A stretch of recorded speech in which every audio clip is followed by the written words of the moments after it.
ஓலைச்சுவடியிலேருந்து உங்கள் ரேவதி தண்டபாணி பேசுகிறேன். நீங்கள் தடவையாக என்னுடைய வீடியோ பார்க்குறீங்கன்னா சப்ஸ்கிரைப் பண்ணுங்க. அப்போ தான் நான் போடுற வீடியோஸ் உங்களுக்கு உடனே கிடைக்கும். அன்பார்ந்த தனுசு ராசி, தனுசு லக்ன, மூலம், பூராடம், உத்திராடம் 1ஆம் பாத நட்சத்திர நேயர்களே, உங்களுக்கான மார்ச் 2024 மாத ராசி பலன்கள்.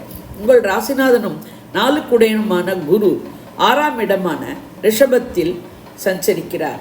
எனவே பழைய கடன்கள் அடைப்படும். இதுவரை உடலில் இருந்த நோய் தீரும். உங்கள் எதிரிகள் பலமிழப்ப. சுக சௌகரியங்களுக்கு குறைவிருக்காது. வீடு, மனை, வாகன யோகங்கள் மேம்படும். தாயின் உடல்நிலையில் குறிப்பிட்ட முன்னேற்றம் இருக்கும். ஆனால் உங்கள் உடல்நிலையில் கவனம் எடுத்துக்கொள்ள வேண்டும். பணம் கொடுக்கல் வாங்கல் விஷயத்தில் கவனமாக இருக்க வேண்டும். குரு பார்வை 10ஆம் இடமான கன்னி, 12ஆம் இடமான விருச்சிகம், 2ஆம் இடமான மகரத்தில் விழுகிறது. தொழில், வியாபார, உத்தியோக வகையில் மேன்மையே. உத்தியோகம் செய்யும் இடத்தில் உங்கள் கடின உழைப்புக்கும் செயல்திறனுக்குமான அங்கீகாரமும் பாராட்டும் கிடைக்கும். வீட்டில் விசேஷங்களாலும் உறவினர் வருகையாலும் கொண்டாட்டங்களாலும் விரயங்கள், அலைச்சல்கள் இருக்கும். தவிர்க்கவும் முடியாது. பண வரவு அபரிமிதமாக இருக்கும். குடும்பத்தில் சுமூகமான சூழ்நிலை நிலவும். குடும்ப உறுப்பினர்கள் ஒத்துழைப்பர். 2-3 குடைய சனி 3ஆம் இடமான கும்பத்தில் வக்ரகதியில் இருக்கிறார். எனவே உங்கள் தைரியம், வீரியம் மேலோங்கும். உங்கள் முயற்சிகள் வெற்றியடைய நீங்கள் கடுமையாக உழைக்க வேண்டி வரும். இளைய சகோதரர்கள் முன்னுக்கு பின் முரணாக நடந்து கொள்ளலாம். குழந்தைகளின் நடத்தையிலும் நட்பு வட்டத்திலும் கவனம் தேவை. தந்தையின் உடல்நிலையில் கவனம் தேவை. மருத்துவ செலவுகள் ஏற்படலாம். அதேபோல் விரயங்கள், அலைச்சல்களையும் தவிர்க்க முடியாது. 5-12 குடைய செவ்வாய் 7ஆம் இடமான மிதுனத்தில் சஞ்சரிக்கிறார். எனவே சயன சுகம் கெட வாய்ப்புண்டு.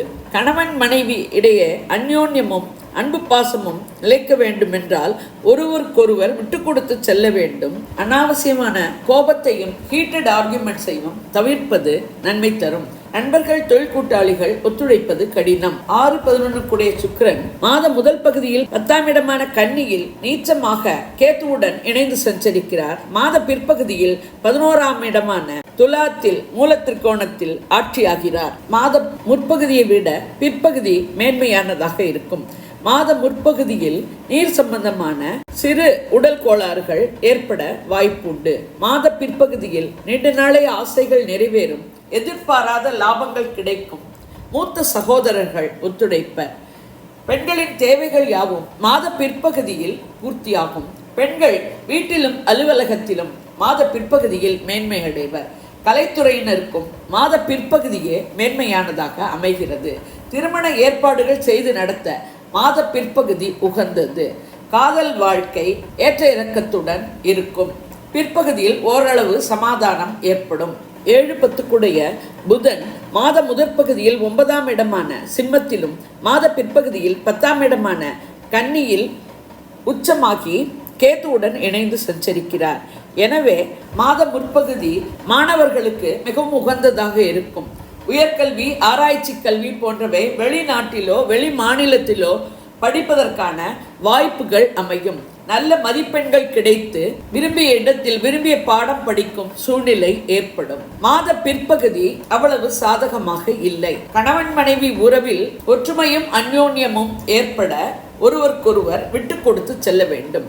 மனதில் குழப்பங்கள், சஞ்சலங்கள் ஏற்படும் வாய்ப்பு உண்டு. தொழில், வியாபார, உத்தியோக வகையிலும் மாத முதற்பகுதி மேன்மை தரும். பிற்பகுதியில் சிறிது சுணக்கங்கள் இருக்கும். எதிர்பார்த்த காரியங்கள் முடிவதில் தாமதம் ஏற்படலாம். 8 குடைய சந்திரன் 8ஆம் இடமான கடகத்தில் இருக்க மாதம் பிறக்கிறது. எனவே மனதில் சஞ்சலங்கள், குழப்பங்கள் இருக்கலாம். 9 குடைய சூரியன் 9ஆம் இடமான சிம்மத்தில் மாத முதற்பகுதியில் ஆட்சியாகவும் பிற்பகுதியில் 10ஆம் இடமான கன்னியில் கேதுவுடன் இணைந்து சஞ்சரிக்கிறார். எனவே மாத முதற்பகுதி அரசியல்வாதிகளுக்கும் அரசாங்க காரியங்களுக்கும் மேன்மை தரும்.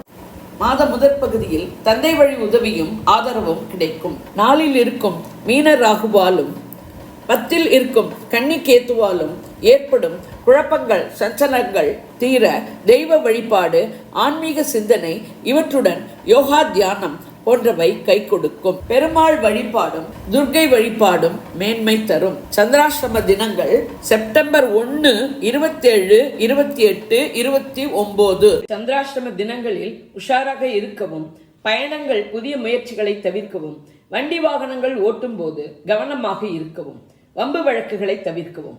இது ஒரு பொது பலன். வாக்கிய பஞ்சாங்கப்படி சொல்லப்பட்டுள்ளது. உங்கள் பிறந்த ஜாதகம், தசை, நடப்பு புக்திப்படி பலன்கள் வேறுபடலாம். நீங்கள் இதே லக்னமானால் இந்த ராசிக்கான பலனையே எடுத்துக்கொள்ளலாம். வேறு லக்னமானால் உங்கள் லக்னம் விழும் ராசியின் பலனை எடுத்து ஒப்பிட்டு கொள்ளவும். நான் கொடுத்த இந்த வீடியோ உங்களுக்கு பிடிச்சிருக்கும்னு நினைக்கிறேன். பிடிச்சிருந்ததுன்னா லைக் பண்ணுங்க, ஷேர் பண்ணுங்க, கமெண்ட் பண்ணுங்க. நன்றி, வணக்கம்.